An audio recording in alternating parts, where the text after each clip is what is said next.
Hi, all. Welcome to the Learning Illusion. Over the last few weeks, I ran a LinkedIn series called The Hidden Problems in L&D. 10 posts, 10 uncomfortable questions about how learning actually works, or probably how it doesn't. But the comments became just as valuable as the post. Some challenged my assumptions, some shared what they had seen in the boardrooms or shop floors, in HR, in L&D itself. Some said things they had been carrying for years but never said out loud. So, what struck me wasn't the disagreement, it was the pattern. Different industries, different roles, different seniority, same question. About capability, about behavior change, about leadership, about what L&D can actually do for business performance versus what we have told ourselves it does. So, those questions are too important to end in a common section. That's why this exists, the learning illusion. Because a post can start a conversation, but only a conversation can change how we think. So, here we are with the first episode of the Learning Illusion. Before learning comes listening. So, my guest today is Angad Singh. Angad didn't start in L&D, he started in the actuarial world. Precise, evidence led, uncomfortable with assumptions that haven't been tested. That's still how he thinks. That thinking took him into leadership development, AI literacy, and guiding people through M&A transitions, some of the most disorienting moments an employee can face. And somewhere along the way, he built something rare in the industry, the listening circle, a space built entirely around listening, not talking. Angad, welcome to the Learning Illusion. Thank you so very much, Richa. Glad to be here. And thanks for kind words in the introduction. Looking forward to it. Sure. So, Angad, your LinkedIn profile starts with three words: listening, learning, evolving. Most organizations spend far more time discussing learning than listening. Do you think that's part of the problem? Hmm. Oh, I like the connection that you build between my individual bio and the organizations. Um, I think when I talk about listening, learning, and evolving, my bio says that because that's what I've been following. I have found great value in listening, and through listening, I have learned a lot, and that is helping me evolve.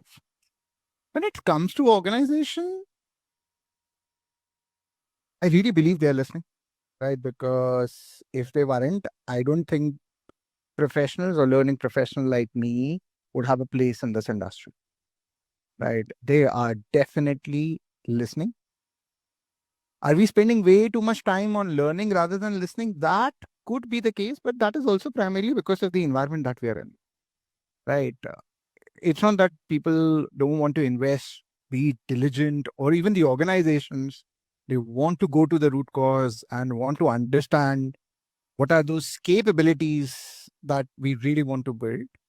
But I think amongst everything else that is getting us distracted from where we would like to head, let it be competition, let it be the fast-paced world of the day, let it be the P&L. I think those becomes those hurdles or distractions at times where the listening becomes a little thinner. Uh, but I think it is their investment in professional like me, and it is my job and my fraternity job in order to bridge that gap. And I think we are getting there slowly and steadily, but there is an intent, and hopefully the outcomes will show up. Oh, that's interesting. Because it suggests, we may jump to solutions before understanding the problem. So, which brings me to something I've been exploring very recently. So, we'll move on to our segment one, which is capability versus competency. So, competency shows up when conditions are controlled, capability shows up when they are not. Does that distinction resonate with you? Yes, it does. Yes, it does. Mm. Let me just ask you a question, Richard. Do you know how to drive? I don't. You don't know?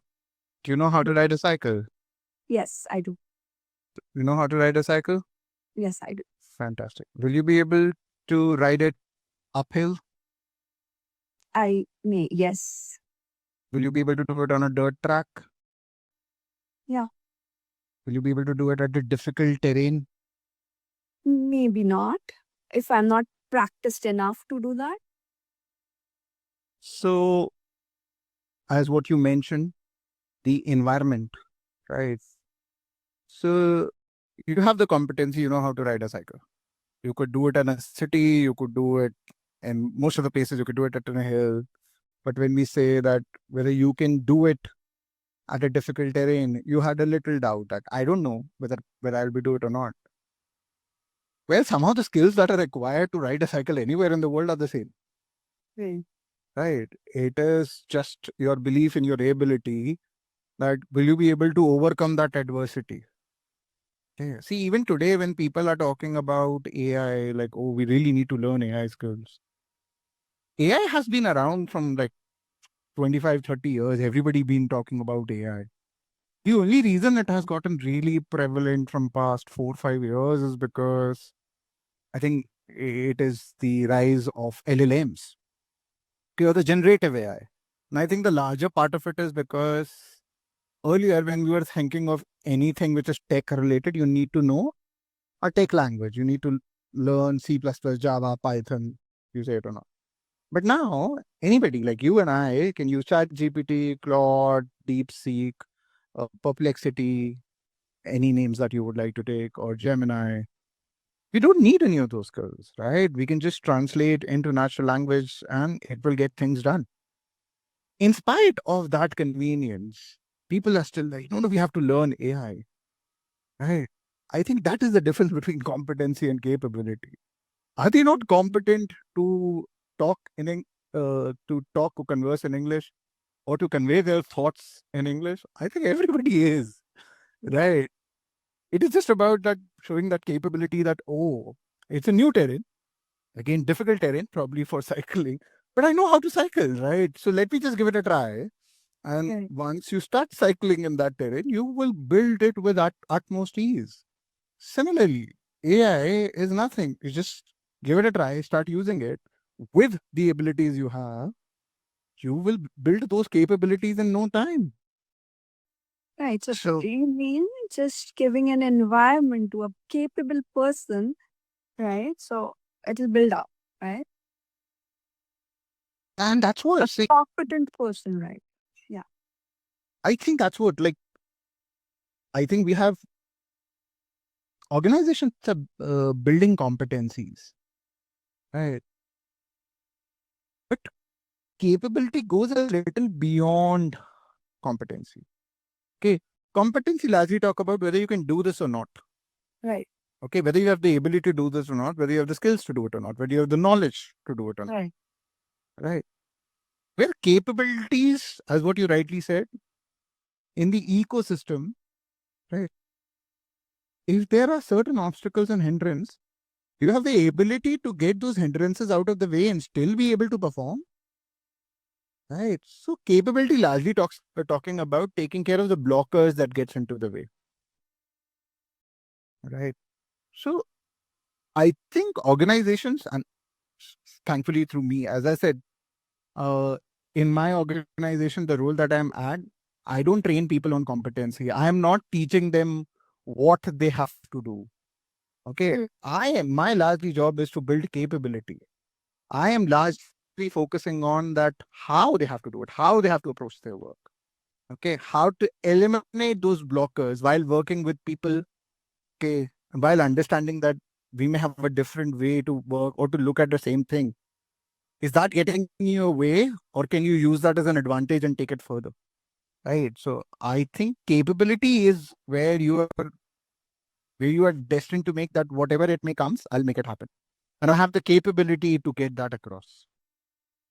So continuing with that, so how do you know when capability has genuinely been built? Like versus just demonstrated once under good conditions. If I'm saying good conditions, if we are giving a classroom trained learning intervention, so we teach something like, okay, you now we're making people capable.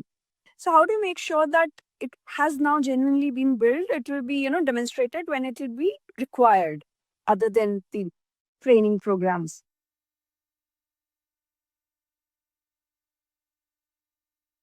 See, I think again, learning is not an event, as in like we cannot have like one intervention and say, oh, capability built. No, Yes. right. Uh again, it applies to every human situation. If I act responsibly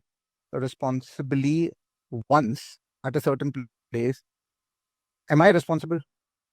Or if I probably were not able to act responsibly at one situation or at one instance, does that make me irresponsible? No, right. I believe it is like I have to act responsibly at each and every juncture in my own ways. At sometimes I will falter, at sometimes I will excel, at sometimes I'll come across really good, at sometimes I'll not be able to.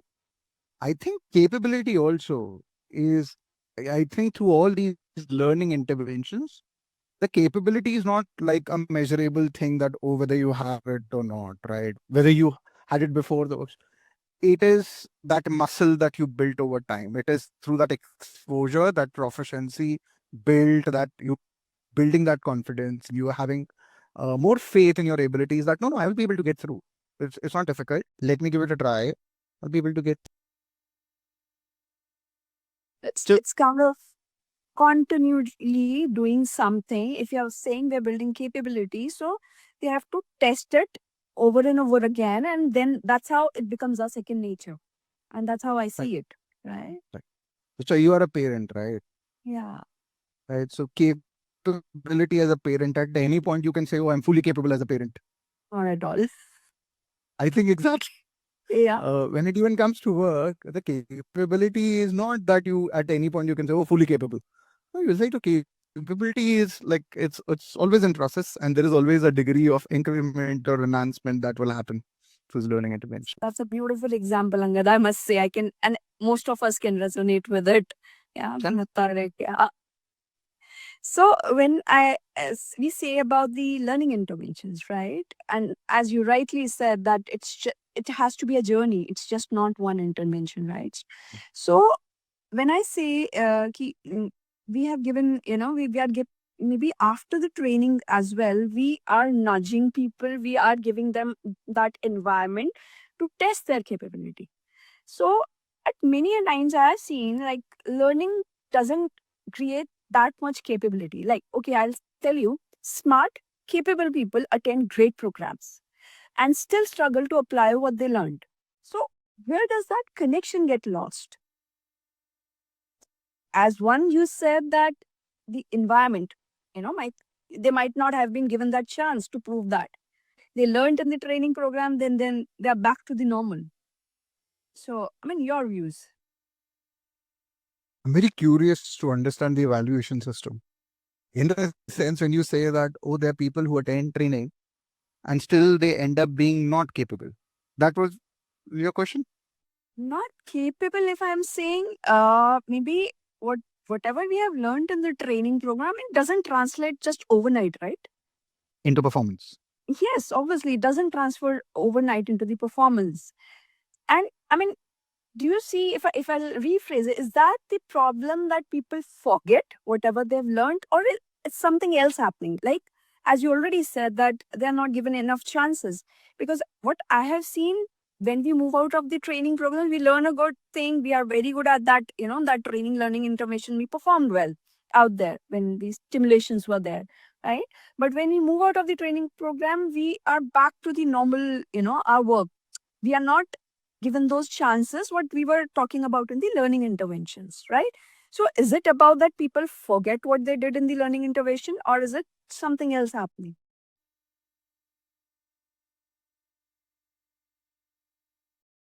Again, the way I say it, and hence I said that I think the way that we are evaluating the effect of a training intervention is something that we need to look into. See, when we talk about capability, and I'm talking about capability, I'm not talking about a tech training or a domain training, because at that you can just do L2 or a retention test for that sort. So you can say that before the training, what did they know about the subject? And after the training, what they know about the subject? There is a clear delta, and you can see whether they can. Right. But when we are talking about those capabilities, okay, uh, there is no as such quantifiable parameter which can say that they've been able to perform or not, right? So even if Virat Kohli comes tomorrow and teaches you how to bat, there is no way that the day after you'll become a Virat Kohli. Right. Yep. Virat Kohli is there because of the practice or the years of experience that he. But has that seed been sowed in that you know how to approach it? Right. So I don't think it is their performance or their inability to perform. Okay. I think rather than how to look at it is their inability to perform yet. Right. We did one intervention. Right. They went back to work. They tried putting that into practice. Okay. Were they able to fully accomplish it? Probably yes, probably no. Okay. But I think what we should look at is what is the increment? Has there been any change in their mindset? Has there been any change in their approach? Results may or may not come at times, right? You may try your best at something, but you may not get it. Okay. Again, I think rather than looking at like an exam system, ki or a pass or a fail, I don't think a learning should be looked at it, right? A learning should be looked at, or you went through it and you applied it. If you didn't get it, not yet. Okay. But you have to see that how much increment has happened since the last time. And then what further reinforcement, further reiteration is required. As a learning partner and as a capability partner, my endeavor is to just invest in building your capability. If you don't get it there today, you'll get there tomorrow. We did one intervention, didn't work out. We'll do another one. We will see what's the gap, how to bridge it further. Okay.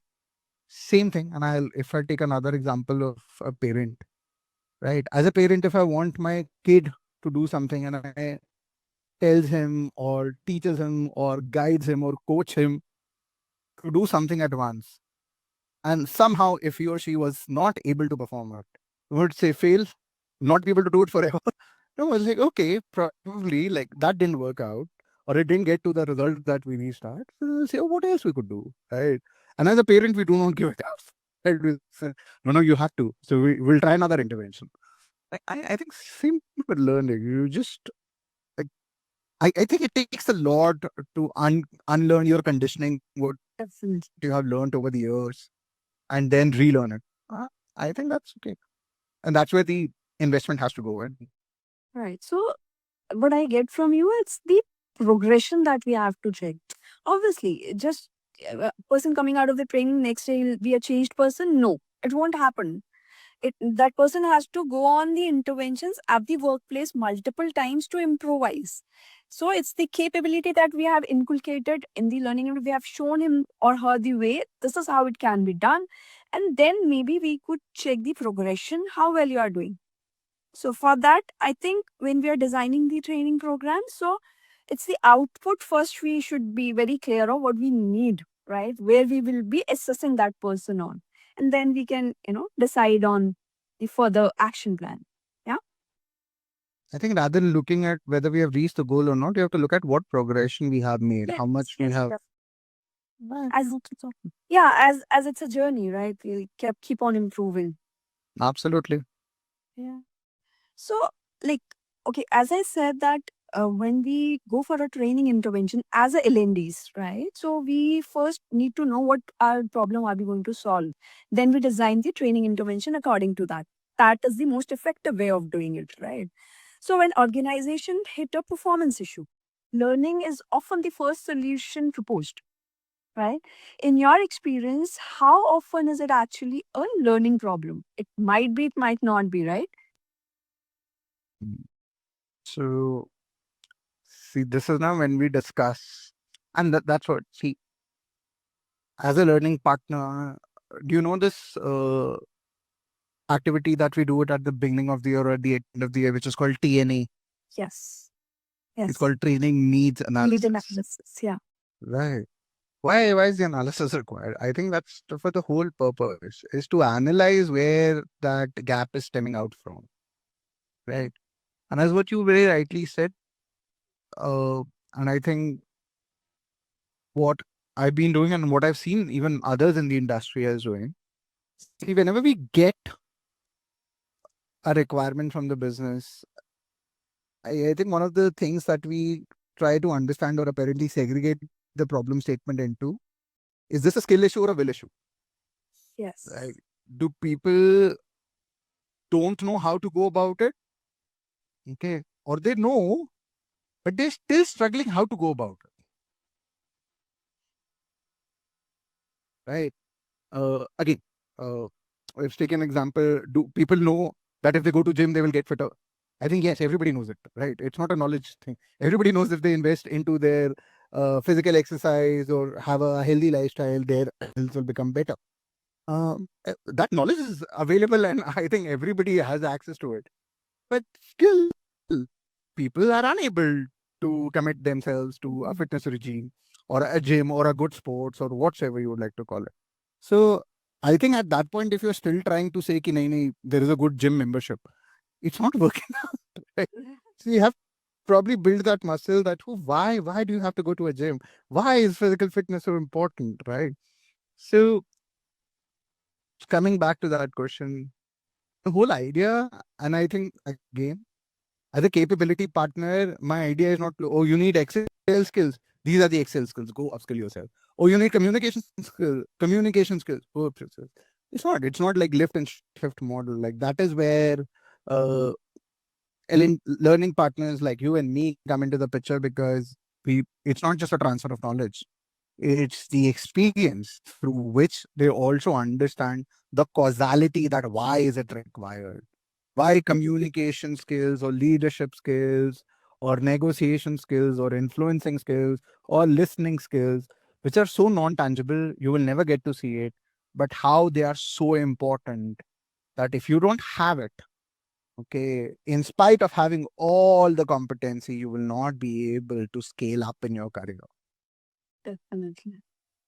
Definitely. I really like that distinction when you said that it's a skill issue or a will issue. And that's very, very important. And that already answered my question. The question which was coming up was, what questions should leader ask before deciding training is the answer. So that's the answer, right? You have to see whether it's a skill issue or a will issue. A person who has all the, competency, it's fully trained, but doesn't know.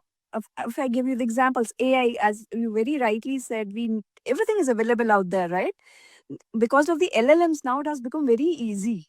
It's just the normal language that we are using. But if a person is still hesitant to use it, so that's a will issue, right? So that was a very valid example. And AI, like it's a buzzword, and it's in my segment 4, AI and human capability. So quickly move on to that, because AI is everywhere. No, it's been ringing out here and there, and few people are very scared of it today. Even they don't know how to start off. So now everything is available. So as AI gets better at providing answers, what human capabilities matter more, not less? Just to rephrase your question now, if AI can provide all the answers, what human capability is required? Yes. Now, like in the AI era, when you have, a lot of knowledge flowing around, there's no dearth of knowledge or data now, right? So, what are the human capabilities which matter more now in this AI era? Simple, asking better questions. Definitely. Yeah. This is always like, there are no bad answers. There's always like, do you have a better question? If you're not getting the response from the people, are you asking the best questions? I think same thing. Today, because of AI, everybody has knowledge. Everybody has access to infinite research and everything that you would like to know about. But in order to apply it, what exactly you need to be asking? That's where the thing is. So I think with AI, earlier there was always about that, oh, how knowledgeable that person is. I think now everybody has knowledge at their fingertips. Everybody has knowledge source at their phone or at Alexas or at Google Homes or at Siri. You have everything that you would like to know of at the text of it. Okay. We're just listening to them, understanding it, that what exactly is required and how will I apply it. It's again not what part, because what part is available everywhere. Now the focus is on how. How will you use it? How will you put it across? Hmm. Or, Mhm. asking better questions is one. How do you ask questions? Because now we are using LLMs for everything, for every question, every small little things. We can learn various AI tools just using LLMs. It's nothing like we need a trainer now. Most of those AI tools, right? Because I've also learned that way. So how do you ask questions to LLM? That is also much more important. Asking the right question, maybe in the same peripheral, like in their language, that it understands better and gives good answers, apt answers. I think all these sophisticated tools are very, very self-intuitive. You do not need a training, you do not need a tutorial. Just Mm. go to it. Start using it once in a while. You'll not get an answer, try it again. That's it. And I think that's a thing to learn anything and everything. You may not get pro at one go. Okay. And even if you need any basic understanding, there are plethora of resources available out there. Just the willingness. So AI, like L&D per se, how should L&D evolve if knowledge itself is like no longer scarce?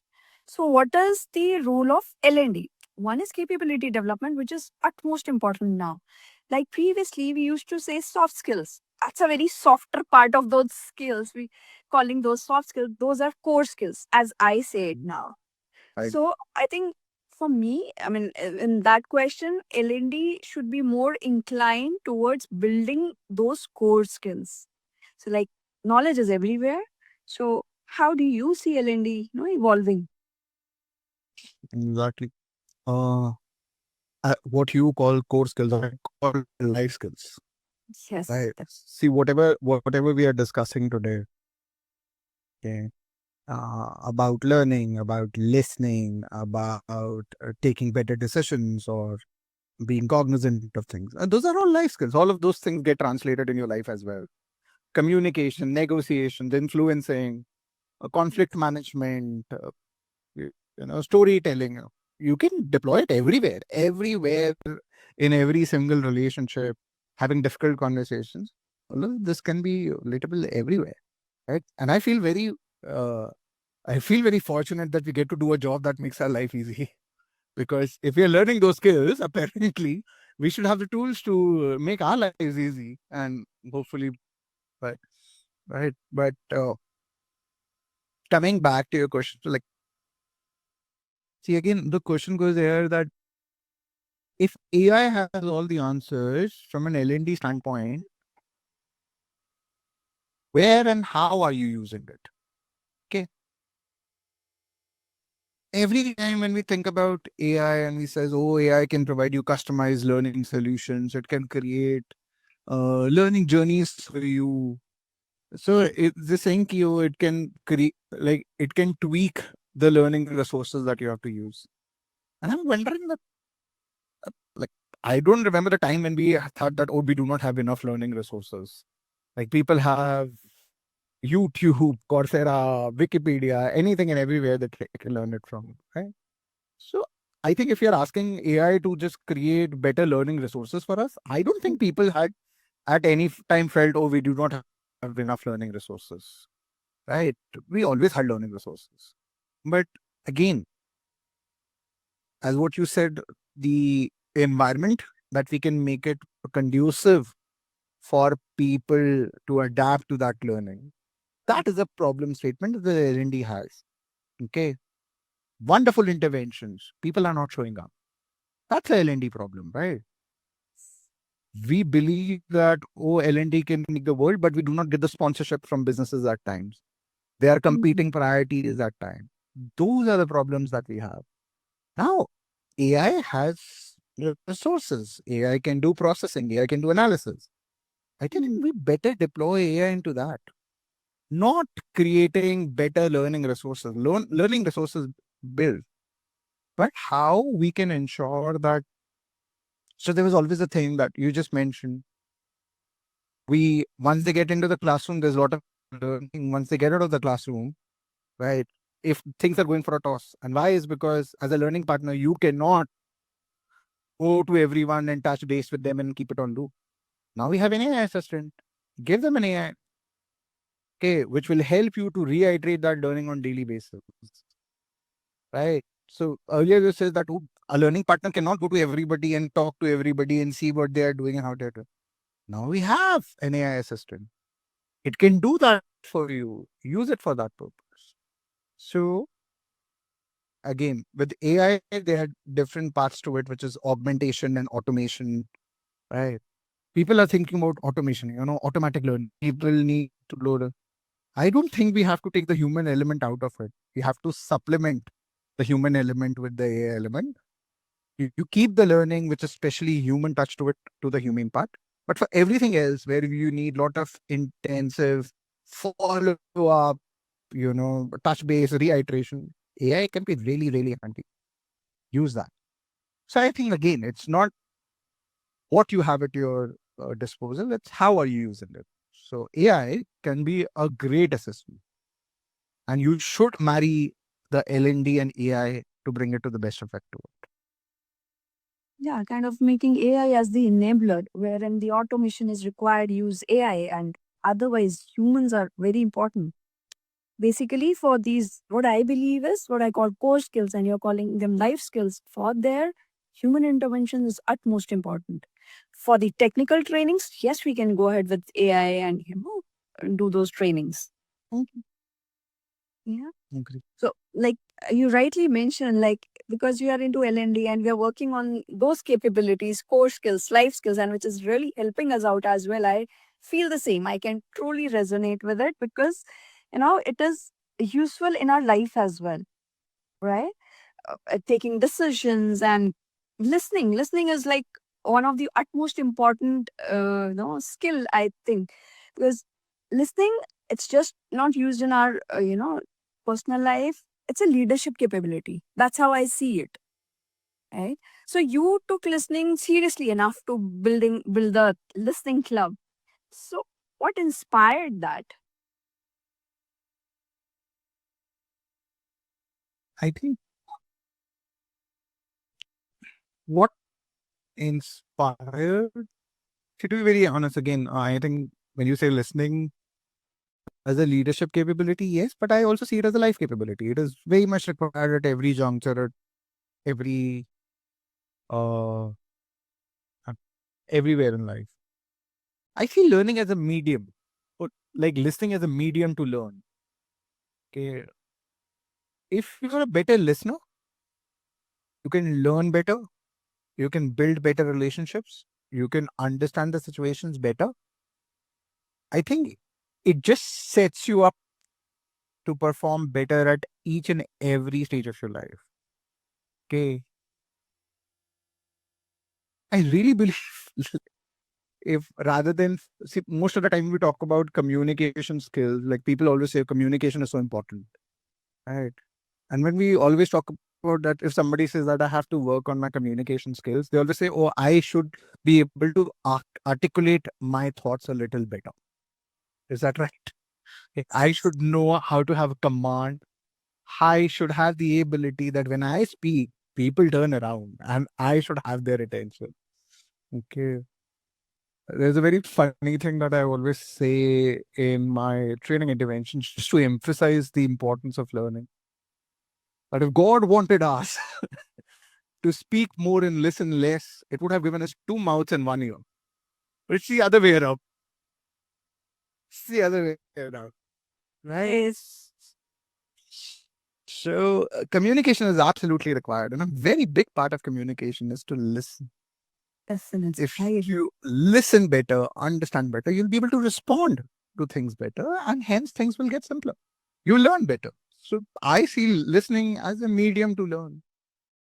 Yeah, either ways, like communication by definition, it's just not speaking, it's listening as well. It's the definition of the communication. It's a two-way process. So you can't say that if I am good at communication, that means I can speak well. Or I have to listen well as well. That completes the cycle of communication. Right? So, like in your listening circle, the calls that you have every month, and I really feel good to be part of one of them, and I look forward for more of them. So, what have those conversations taught you that traditional leadership development misses? Never draw comparison between the two. I think, again, listening circle is an endeavor of mine where I'm trying to address, or I am trying to build a space where it is more convenient for you to listen.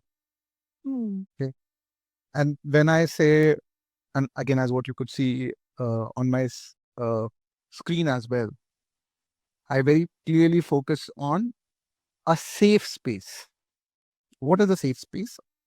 A safe space is where you don't have to be anything else besides what you really want to be. Okay. So when I say listening gets hampered, okay, and I think more than listening to others, also listening to yourself. See, most of the time when you are speaking, there is a constant evaluation that is going in your head that how am I coming across? Does this person agree with me? Is he or she getting impressed with what I say? Is he or she agreeing to what I'm saying? Okay. Or do they believe that I make sense or not? See, there is so much noise that is getting in your head, and you're unable to actually listen to what you truly feel and believe what's your own voice. So if I create a space that, hey, this is not a place where you need to convince anyone, you need not to get any validation from anyone that this is right or wrong. You can say whatever you believe is right. This is an absolute safe space. Okay. Nobody gonna judge you over here. Say what you feel like. Okay. And similarly, when you believe that you are not here to convince other people, okay, when you have to speak, not to get them on board, but just to say what you actually feel on the matter. Okay. I think the listening ability of the room transfuses into something that becomes better. So people then are actually listening to understand, not listening to respond. So the idea is not to tell you, oh, I agree with it. Like, we don't need agreement or disagreements on this stage. We just speak. And if there is something that you believe, oh, that does not, I don't resonate with it, it's a safe space to ask questions. Oh, okay, you feel like that? Very good. Can you explain me further? Okay. At that time, you're just trying to explain your own thing. And I think while explaining other, you also get a grip of, you. If I think like this, why do I think like this? I think one of the conversations that I really started that why am I doing listening circle happened because somebody actually asked me this. And I knew that this was a safe space for me to understand that why that listening circle is. And it was amazing. And I want everyone to experience that. That's my holy grail, or that's my endeavor. Let's see. Yeah, that's very important. Whatever you said, right? When we are talking, when we are speaking, we just look at this person ahead, and is that person agreeing to me? If I'm able to impress that person, that's a lot of noise going on in your head. I mean, that's so true. And being in that safe space wherein you can speak whatever you want to, right? And you're not being judged, and the other person is also like, okay, we are not agreeing, and it's not necessary to agree with everyone, right? I may not agree with you on few of the points, I may agree, I may not. So that's okay. So that's kind of a creating a safe space, and that's something you're doing it wonderfully in your listening circles. So coming back to leadership kind of a thing, listening and leadership, if I combine, what's something leaders consistently miss because they aren't listening carefully enough?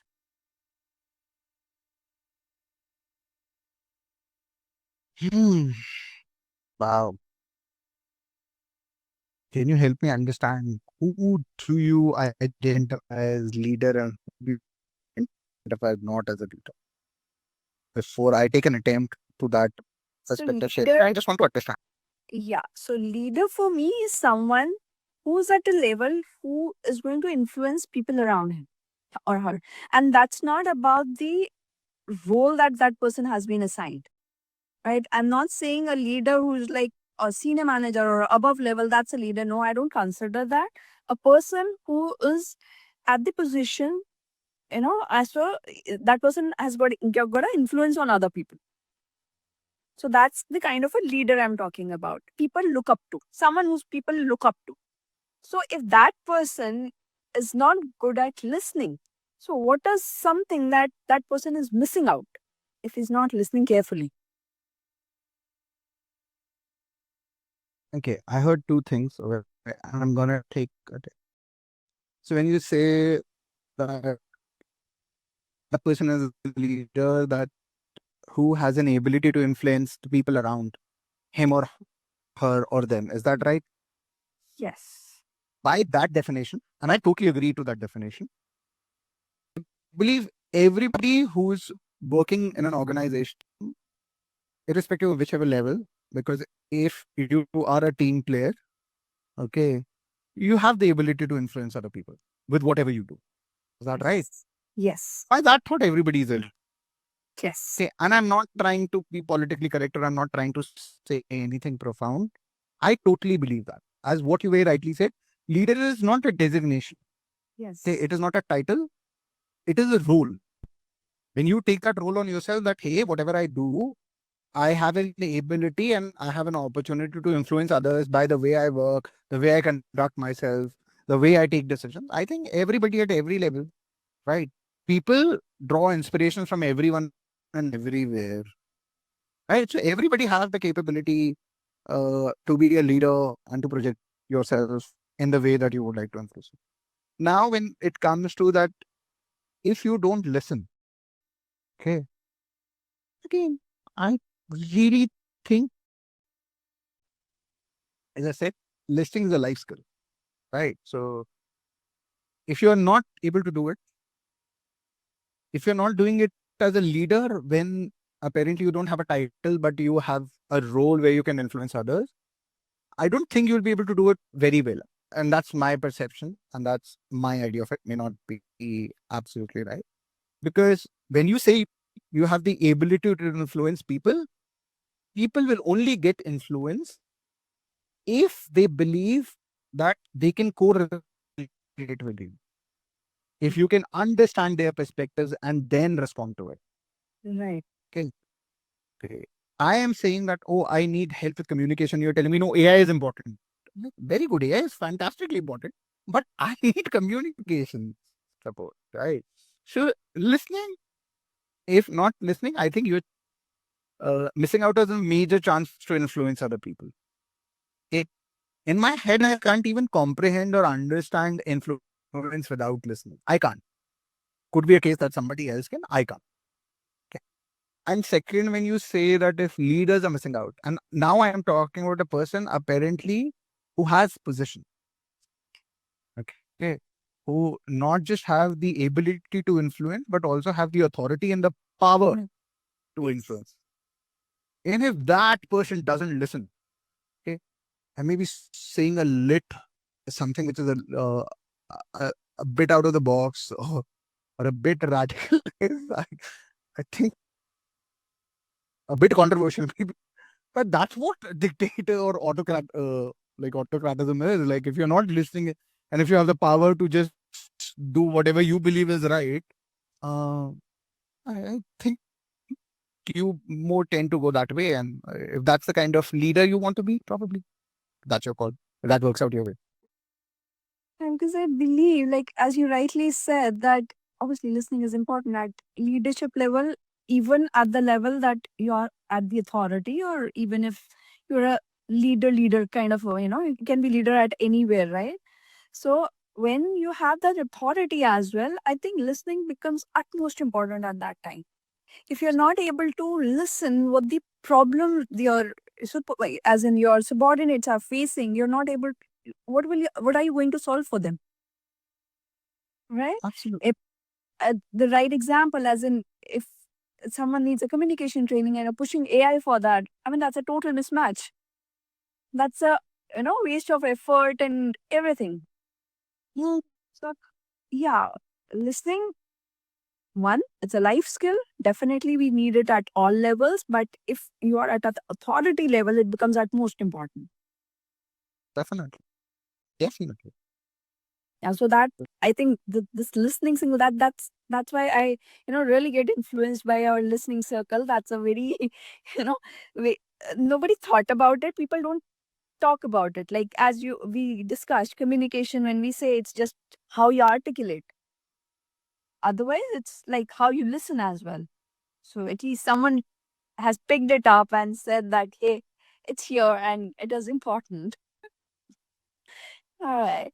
So we are coming to the close, Angad. So my last question, like closing question, is one assumption about learning and development you wish organization would stop believing.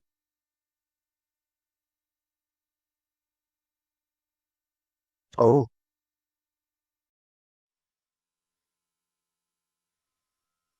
yeah, there are times that I speak to my stakeholders, and as you very rightly said, we get pulled in whenever there is a problem, right? So I think L&Ds get treated like a doctor. Oh, something has gone wrong, some deficiency, right? Some disease has come up in the team. Uh, Go see an L&D, they will fix it. Yeah, right. We are not doctors. Right. No, I think you know if we in the same analogy, rather than as a doctor, I think L&D has a larger role to play as a health coach. Okay, as a health consultant, which can help you that, hey, how should we, like, it's a continuous process. It's like the therapy about building that muscle, or like a gym coach, right? We are ensuring that we don't get to the part where you get sick. Okay? And even if you get sick, right, don't look for a quick fix. You give us the medicine. No, it's not a medicine, right? Uh, Simple example: if there is a vitamin D3 deficiency, like you're asking, oh, give us those D3 sachets, and we will get to know. Like, I think we will help you to build a muscle. That how do you get more exposure to the sunlight? To that takes care of the thing at an organic matter, not like you. We just give you a capsule, you get it fixed. I think if L&D again, and that's why most of our designations are learning partners. And I would like to position ourselves as a learning partner because we would like to work along with the business to make the difference happen. So keep us along throughout the year. A lot of things, we will build that muscle going forward. As we said, capability is not any point of say, your best team. No, we will always be the best team. It's always work in progress and it's always increment. So if learning also see as a journey, not as a one-time intervention, I think it will have a better impact. Hmm. So this is something you would wish that organization would stop believing in, like pulling in the L&D, advisor whenever there's a problem. So this is what you want them to stop believing. And what is the wish that you what is that you wish that they would start believing? I mean, just opposite of it might be the answer. I think so. Yeah. See, again, I'm not saying that they're not doing it, right? Hmm. Again, as I said, uh, the reason that I have a full-time job and I'm not only, looped in for contractual jobs, and I'm not just building कि ओ अंगद एक communication की workshop करवा के चले जाओ, ऐसा नहीं है ना. Maybe full-time job है. I'm been working along with them on day in and day out. So I think we definitely have that role. Okay, some places in the time, like rather than thinking as a partner, they were like, नहीं नहीं, quick fix, Angad को लाओ, fix हो जाएगा, वापस चले जाएंगे. नहीं, वो नहीं होगा. हम वो मतलब एक्सपेक्टेशन हो सकती है, ठीक है, कि वो डॉक्टर उसी समय डेफिशिएंसी को कवर अप कर देगा, बट वो मसल तो बाद में बिल्ड करना ही है ना. वो बीमारी एक बार हो गई, वो फिर से ना हो, उस पे भी तो काम करना है ना. वो मसल भी तो बिल्डअप करना है. And I think that's where we come in and make a difference. Very, very valid analogy. Seriously. This is the change in the thought process, like when we say now it's been evolving, like L&D, it's just not one training intervention kind of a thing. When we say that L&D has to impact the business outcome, right? So L&D has to get involved when it the when you're taking some decisions. So this is something we are want to do. So we have HR, we have other other resources coming in, and you should have a one L&D resource out there. So this is what we are planning. Where do you see that we do it smoothly? So that's how it should be done. Then only we, as we say, that we have to earn the chair, seat at the table. L&D.